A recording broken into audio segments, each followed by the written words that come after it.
Hi, my name is Alina Rocha Menocal, and I'm the director of the Thinking and Working Politically Community of Practice. Thanks everybody for tuning in. For the September-October edition of the TWP Community of Practice newsletter, I have the pleasure of speaking with two fabulous women, Judith Kent and Kate Whyte, who together bring more than 50 years of collective experience working on foreign affairs, conflict, and international development. I think we all have the glasses to show for it. And I am really excited that they have agreed to share their insights, reflections, and wisdom as fellow travelers in the TWP journey. Before we kick off, though, let me start by introducing them briefly. So let me start with Judith. Judith retired from the FCDO this summer, and she started her professional life as a lawyer, which then led her into human rights and access to justice work with both NGOs and the UN in Central America, and development and humanitarian programs in the Western Balkans before she joined DFID back in 2001. Her final role at FCDO was as Senior Governance Advisor in the newly established Center of Expertise on Democratic Governance. And I should also say that she has been a close friend and advisor of the TWP-COP since the very beginning back in 2013. So welcome, Judith. And now let me turn to Kate, who has also had an impressive career as a governance and conflict advisor at DFID, FCO, and FCDO over the course of 2 decades. And she was head of profession for governance at FCDO from January 2022 until June 2024. And she's also a close friend of the TWP Community of Practice. In fact, she's a steering committee member, and she has worked very closely with other members of the Community of Practice throughout the years. Her governance work has focused on Ukraine, Georgia, Moldova, Armenia, and Russia. And she has also worked on fragile states policy, as well as spent time in Nepal and working on West Africa and the South Caucasus as a regional conflict advisor there. Kate has worked for the BBC in Moscow and the EU in Georgia as well, and she was a consultant on public sector reform and local governance before joining Her Majesty government.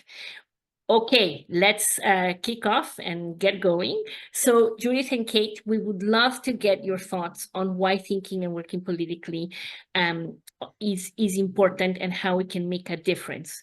So perhaps I can start by asking each of you a bit about how it is that you came to think about the centrality of politics in the work that you do in international affairs, in conflict, in development, and what was helpful in enabling you to do that.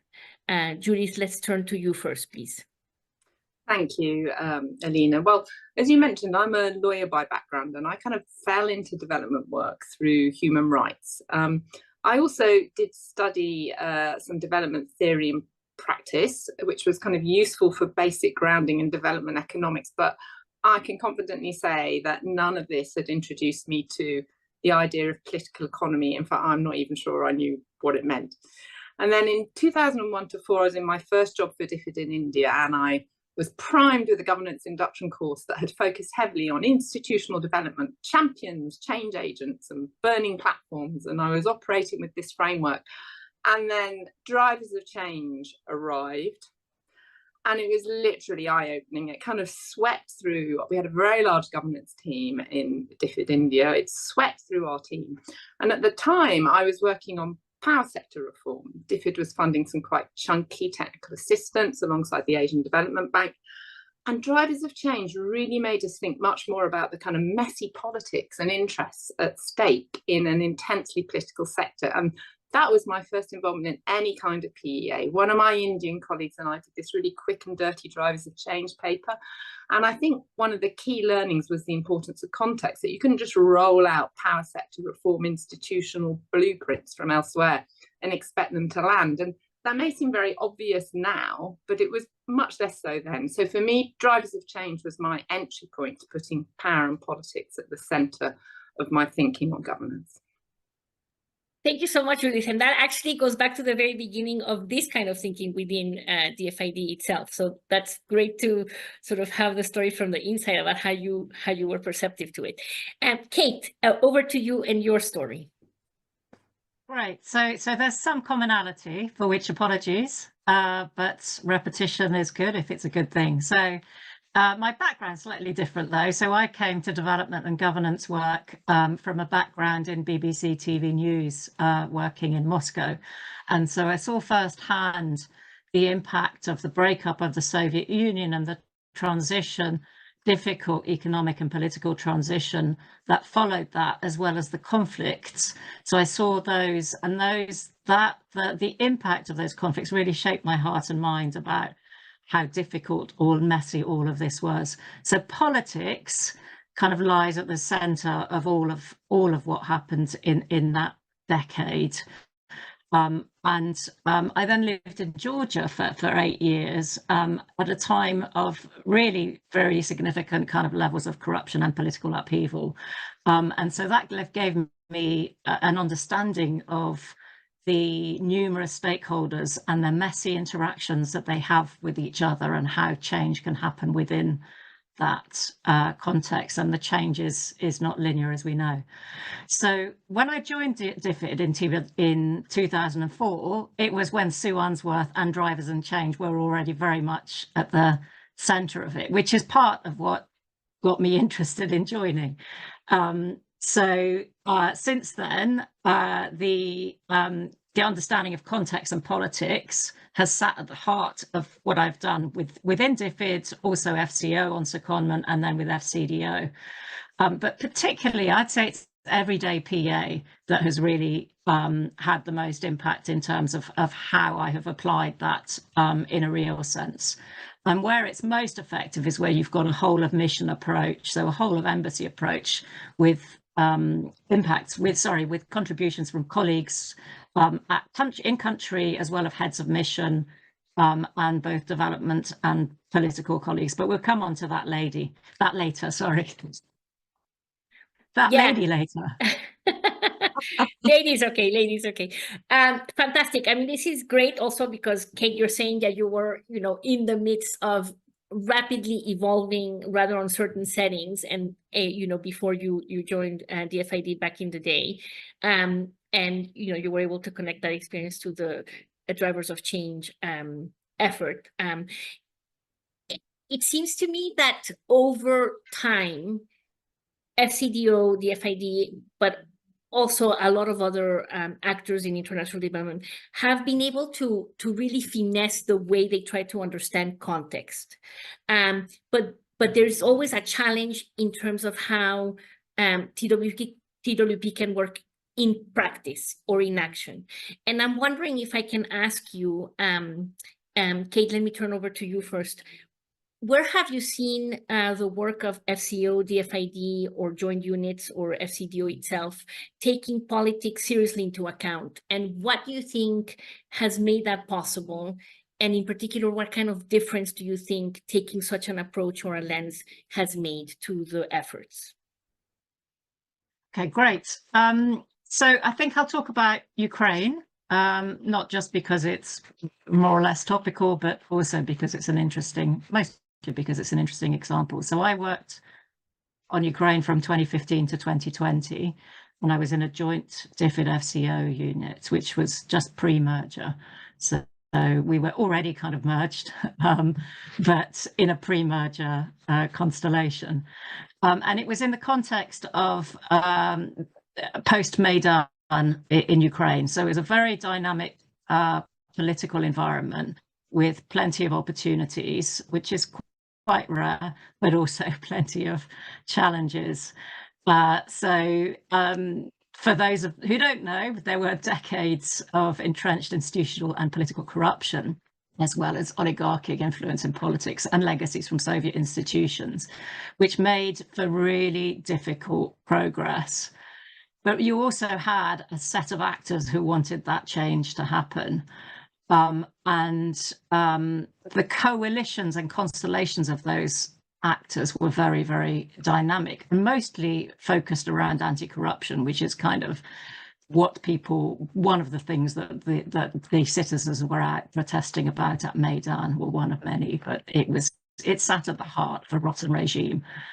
So it was working through working politically with those different sets of actors, whether it was civil society, the private sector, some of the key reformers in the Ministry of Economy, together with the international community, that created the change. It had a name at the time. It was called the pincer or the sandwich effect. So civil society and the international community kind of sandwiching the government. I think later on the leadership of the government became more evident, but at the beginning it was very much a pincer effect. And the way we did it, which is I think the interesting bit, was working both at a senior level and a working level through different sets of stakeholders. So at a senior level, we had a G7 group of ambassadors, including the UK ambassador, which had a fantastic platform with government counterparts, which was actually focused on reform. So you had that as one platform that was able to nudge and work with government stakeholders and use big political opportunities such as the Ukraine Reform Conference and the UK Anti-Corruption Summit to kind of nudge things forward and tackle blockages. And then at the working level, we had a set of programs that focused on anti-corruption institutions and a package of digital governance, which was known as the TAPAS program. And we used our analysis from the political section and our development colleagues to really work out which elements were going to get the most traction and how we should approach them. So mostly, I would say, as I've mentioned earlier, this required everyday PEA and very much a demystifying of that terminology to get everyone engaged around the table. And internally, it meant working both across those different sections within the embassy, as well as across broader HMG stakeholders like the National Crime Agency and the Cabinet Office, who played a really key role in those early years post-Maidan. So I think our own internal political economy and understanding that was also absolutely key to securing the funding and the support, both at the highest kind of more political level, but as well as the implementing and the funding level. Huge challenges remain now in Ukraine, but I think we've left a foundation both around those anti-corruption bodies. We collectively, not we, the UK, we collectively, primarily the Ukrainian government, working with the citizens, have left a foundation on those anti-corruption bodies, but also on the transparency and digital governance agendas. And I would say that would not have been possible if we hadn't taken this kind of politics and coalitions approach. The programs are very much a constellation of the different actors nudging, scrutinizing, and implementing at the same time. Over. Thank you so much, Kate. That's actually a lot of real nuggets of wisdom there in terms of the everyday political analysis and in terms of cross-cutting approaches and bringing different constellations of actors together. I wonder, there's a lot of interest on sort of understanding this everyday political economy analysis and how you do it. Can you give us an example of how you would do, or your team would do, everyday political economy analysis? Was it talking to people? Was it chatting among yourselves about reading the newspaper, or what was it? How did you keep abreast of the context with that? So I'd say there's probably formal and informal ways of doing it. So formally within the program, we had kind of touch points. So whether that's at the kind of program design stage or at the kind of, whatever, 3 monthly meetings with program partners, etc. So that was a kind of internal things, but also through a process. I hate to say this actually, because people might find it quite alienating as a term, but we had theories of change, which were basically about us looking at how the context was evolving. And we do those annually. But at the center of that was political economy analysis. And we bring in the ambassador at the start of the workshop, but also bring in the different actors within the embassy and key stakeholders from outside, whether mostly donors because of sensitivities rather than necessarily government counterparts, but some civil society actors to kind of get a real understanding of what was happening on the ground. We did this in a number of countries that we were working on, but of course it had a lot of relevance to Ukraine. And I guess it's also about touching base in real time with your colleagues who were working on the issues, but also the networks that were created through the implementing agencies. So we had a big set of stakeholders, which went from academic institutions to civil society and government stakeholders that gave us a real insight into the politics there. And then finally, I should mention that I also work closely with my research analyst colleagues at the FCO at the time, who had incredible knowledge of the long-term kind of institutional change in Ukraine. And all of that helped us to kind of really kind of bed in the approach. And I wouldn't say it was necessarily done, other than the annual theories of change. I think a lot of it was done on the hoof.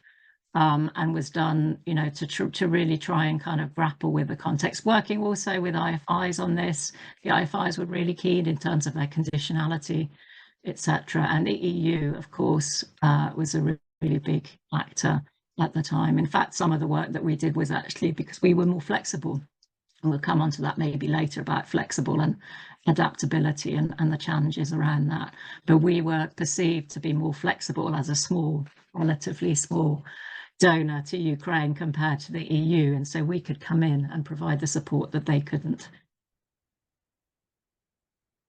Yeah, that's actually a really great point about the size and how much more nimble you can be if you're a smaller actor in action. Judith, let me turn that question over to you, and perhaps you can reflect a little bit about how DFID, FCDO organizationally enables people to embrace TWP principles and apply them on the ground. Thanks, Alina.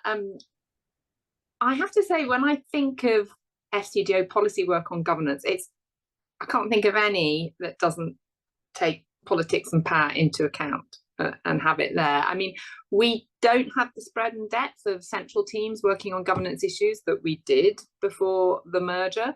But if you look at those policy teams that work on core governance agendas, whether it's public financial management, grand corruption, illicit finance, and democratic governance, power and politics and understanding political economy is at the centre of the approach that they take. And that feeds out to country work on the ground and feeds back in again to the centre at its best. And there's lots of factors as to why this is the case, going right back to drivers of change, not least the role of the governance cadre, which we will come on to, I think.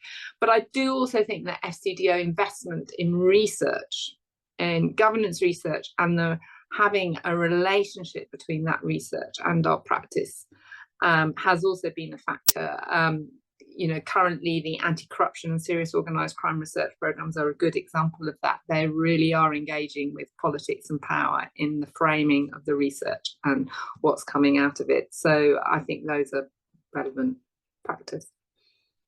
Yeah, no, amazing. Thank you for that. I think you've both already touched on this a little bit with the question that I asked about applying TWP in practice. So maybe, Kate, can I ask you, what are some of the key lessons, opportunities, but also challenges that have emerged from your efforts to institute TWP mindset, let's say, and what makes it more or less possible? Where does FCDO in particular need to do more work to enable these ways of working? Okay, great. So I'll speak to FCDO. I realise the audience is wider, but obviously that's what I know best, so that's what I'll stick to. And in terms of a merged FCDO, the real opportunity is very obviously the closer working of diplomatic and development teams together. And for governance, which is the area that I focused on, that really was at the heart of what happened in the merger, because governance and political teams merged. So that brought together on the one side elements of the governance cadre, so governance advisors from across the globe, together with their political counterparts in country. I wouldn't say that was easy, or that isn't easy, actually, I should still say. And it requires really uncomfortable conversations and compromise. And so, you know, if you have different colleagues have differing objectives, depending on whether their primary focus is UK foreign policy or development outcomes in country. Now, it's not black and white between the two, but they are fundamentally different driving objectives. So where those objectives coincide, the join-up works really well. And where they're at tension, it can be really tricky.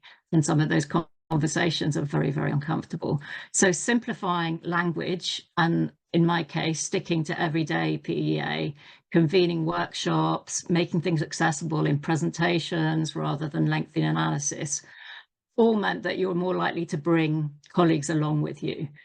So to kind of reiterate on that point, the internal political economy of FCDO was an important factor. So, for example, you know, who holds the decisions on budget? Is that with the ambassador? Is that a board? Is that held at the centre?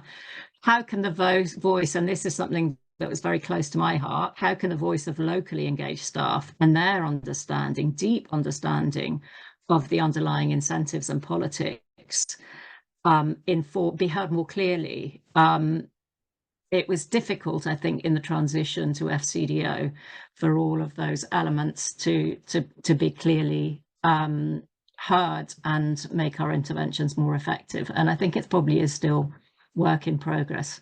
And then the other key lesson would be around keeping interventions flexible and adaptive to context and political change. But it takes time and effort. And sometimes our own internal incentives around spend kind of guide against that. So you need that expertise, you need that governance card, but you also need the political expertise, and you need the collective effort and the time to achieve that. And also worth remembering that our partner organisations aren't always on the same page. And for some of them, it's quite difficult to swivel their approaches. You know, they've set up a team, employed staff, and, you know, changing with a different political context is sometimes quite difficult for them. In fact, some private sector partners and IFIs that I worked with were quite resistant to carrying out PEA because of their own incentives. So they didn't really want to delay, pause, or spend or change their approach. So that's, you know, and that's a real problem. It's not because they were bad people. It was because it was difficult for them, for their machinery to adapt to that. So you need to be clear that that's an ongoing, there is indeed a risk around that. You know, PEA can lead to fantastic solutions and better interventions, but it can also stop things from happening. And that's not always popular with everyone. Yeah, those are excellent points, Kate. Thank you so much, especially on the internal drivers for different organizations and where they stand. So I think what you're saying about both FCDO, but also partner organizations is extremely important. I wonder if you have an example of where you saw that it was actually possible to work with the partners to help them overcome that reluctance that you have pointed out, or if we can leave that for another day. But I would be very keen to hear an example if you have one. I have examples of where it didn't work that well, but I'm not sure I want to include it here. So I'd have to anonymize the country and and probably the sector, which would make it not a very nice example to draw on. Yeah, I think, Alina, I might pass on that. But in terms of where it worked well, I think the example on Ukraine is probably the one that I chose for that reason, because it did work well, because the incentives were aligned and we were able to work together. Excellent. Sorry if I dodged that. Yeah. Sorry, Lena. Very, very successfully so. No problem. Judith, over to you. Well, I suppose on rather similar lines, my big learning really was that, you know, thinking and working politically in your external engagement starts with doing it internally. And this really came home to me a couple of years ago when I was reviewing the Joint Analysis of Conflict and Stability tool, which was a cross-government approach to conflict analysis. It's called the JAX. And, you know, a really good JAX could produce great insights into conflict drivers and dynamics, and it could embed Chilcot, the Chilcot checklist that resulted from the Iraq inquiry that stressed the importance of context analysis and testing assumptions to avoid the groupthink that had happened in Iraq. But, you know, JAX have been around for a while, and there've been quite a significant number of quite poor quality ones, as well as some great successes. So I did a review, which I did jointly with a Foreign Office colleague who was a long-term diplomat, and to look at, you know, what should happen to JAX and where they'd gone wrong. It was really interesting. Two factors came out for me, and although my FCO colleague and I had some interesting debate and discussion along the journey of this review, I think it'd be fair to say that, well, very much I've joined up conclusions, and there were two key things that came out for us on what could make for the success of one of these or the failure. And the first one, which really reinforces what Kate was saying, was that the process was as important as a product.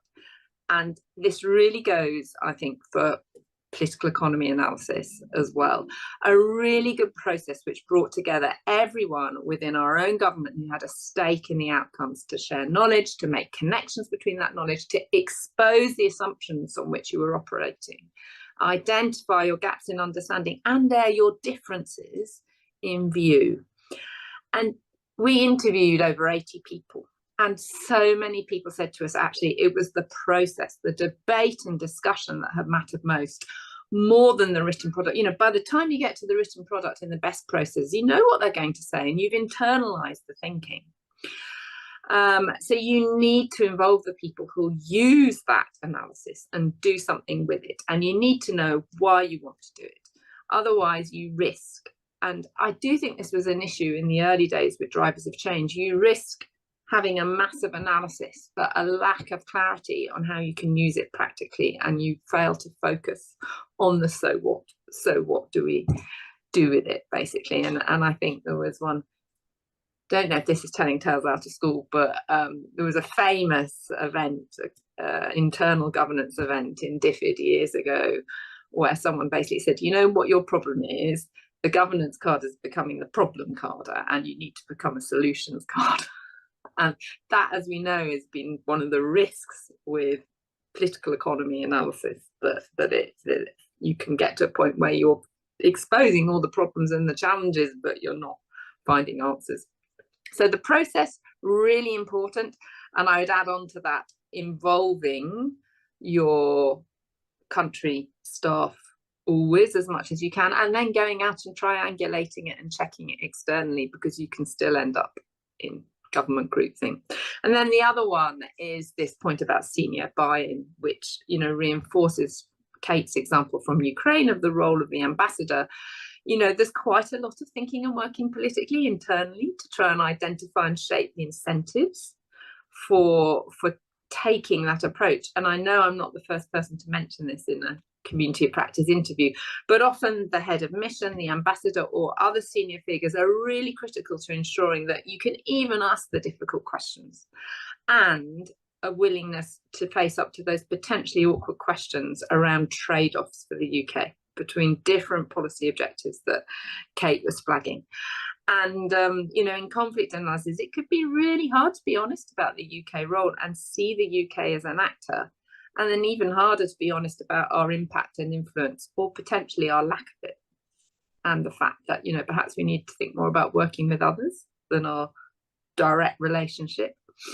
I mean, I know one example, which I will remain anonymous, but the conflict advisor spent probably about 6 months warming up the senior people to buying in to the analysis process she wanted to do, so that she would get that senior commitment, which then would drive engagement from all the staff throughout the mission, from the different government departments, and get the investment in the kind of workshopping and discussion process and the focus that she wanted. That's your internal TWP. She knew that if she just commissioned some external report, there just wouldn't be that buy-in and engagement for it. And that was one of the more successful ones. The results were significant, and they reoriented the strategic direction and the programming for that country across the government interface. So not just development, but political engagement as well.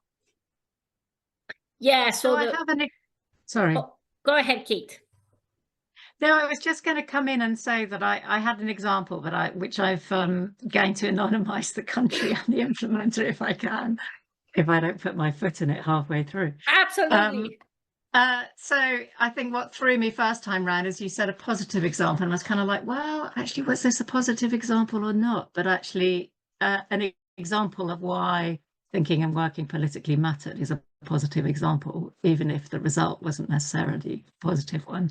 So we were working in X country at trying to set up a commercial court. We had strong buy-in from the Ministry of Justice. So we, tick, great start. We had an implementing partner who was really willing to do this, had the right expertise, so we thought.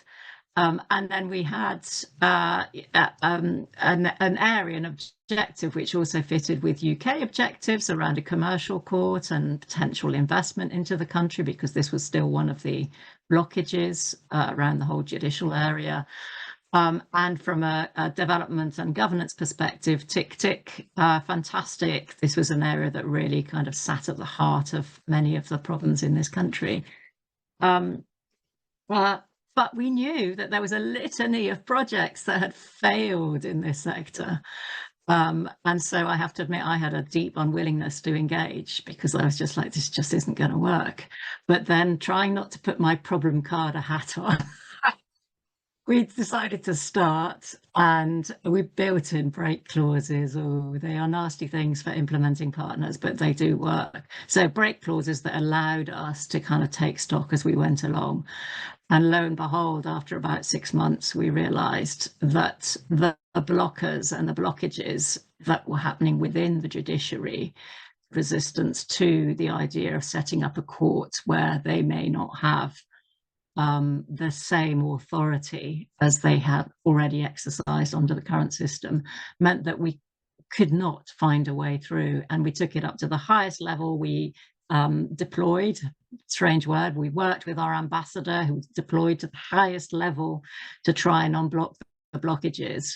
But unfortunately, we had to conclude through our own PEA and analysis of what was going on behind the scenes, that we weren't going to be able to make headway without buy-in from those crucial stakeholders. So yeah, it's a kind of positive example of using it to stop an intervention that probably wouldn't have yielded results, but it's a negative example in the sense that we had to close the intervention. Well, Kate, I can't thank you enough for that, actually, because I think part of what we keep hearing and we keep saying is that it is important to enable things that don't work well to stop, or we need to accept a bit of things not working, and it's so hard. And so you have actually provided a really excellent example of that. And yes, I hear a lot about what both of you are saying about process as product, really, or process as much more important than any product. And it's the journey, not the destination, or the journey as destination. And bringing people along with you on that journey. So that's really all very important. And it really does also highlight the importance of people to make this happen, right? So commitment from all sorts of different levels and layers of authority to push this through and give it traction. So thank you for that. Before we close, and again, taking advantage of your 50+ years of experience in this field, and now probably going into greener pastures, what kind of advice would you leave with those of us working in this space as we try to make a difference. What would be a piece of wisdom or advice that you convey to us, or something that you recommend that we read or do or we try, aside from pulling you back as often as we can to share your wisdom? Thank you. So yeah, I suppose it's no surprise, you know, my top tips would be think about the process, do your internal TWP, you know, how will you get traction, where are your entry points, who cares about the issue you're concerned with, what's in it for them, you know, what are the trade-offs, how will you negotiate them? Demystify your language. I mean, less can seriously be more. Make it accessible and easy to understand. Ditch the development jargon, and if you're writing for the British government, an executive summary, preferably no more than one side, to the absolute maximum. You've got to be able to get it down in really clear language that you can understand, you know, no isomorphic mimicries or anything like that. And then, you know, we don't have the luxury for big PEA processes very often, and they may not be what will get you the best result anyway, basically. So, you know, Kate was saying, think of doing it just, you know, quickly, or just get those conversations going rather than thinking of some big analytical process. And my one thing to read is Everyday Political Analysis, which the Development Leadership Programme produced way back in 2016. I think it's Helen Marquette, David Hudson and Sam Waldock. I think that's a great note. It's the one thing I'll give to non-development people. I've given it to people in other UK government departments to explain what we mean by thinking about power and politics. It's accessible, it's short, it gives you a framework. It's got a few key questions. I think one of my favourite ones are the people you're dealing with playing on more than one chessboard? It's such a great reminder that you may be completely engaged by the thing you want them to be concerned about and do something differently for you, but it's quite probably only one of a set of multiple issues, and the thing you're so bothered about is probably right down the bottom of their priority list.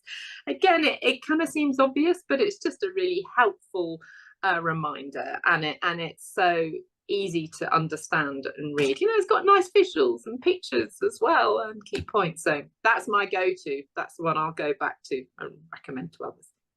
Amazing. Thank you, Judith. Kate, what about you? Yeah. So not much to add to Judith's, other than to say, yes, echo her recommendation, and also flag that the TWP Community of Practice and FCDO has produced guidance on understanding political economy analysis and thinking working politically, which is available on the gov.uk website, probably on the TWP website too. So there is that too. But I guess just really reinforcing the point that we've both been making, which is just get stuck in, don't worry about terminology, don't worry about perfection. Get a broad cross-section of colleagues together and kick the conversation off.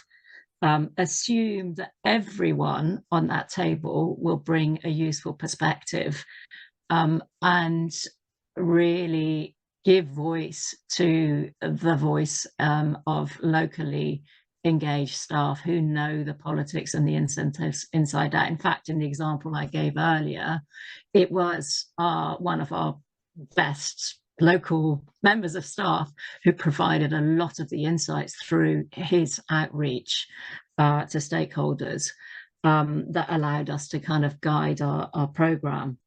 And then just ensure you've got a balance of kind of, you know, political people or analysts, practitioners and programme gurus. So you need the combination of all three to really make it work.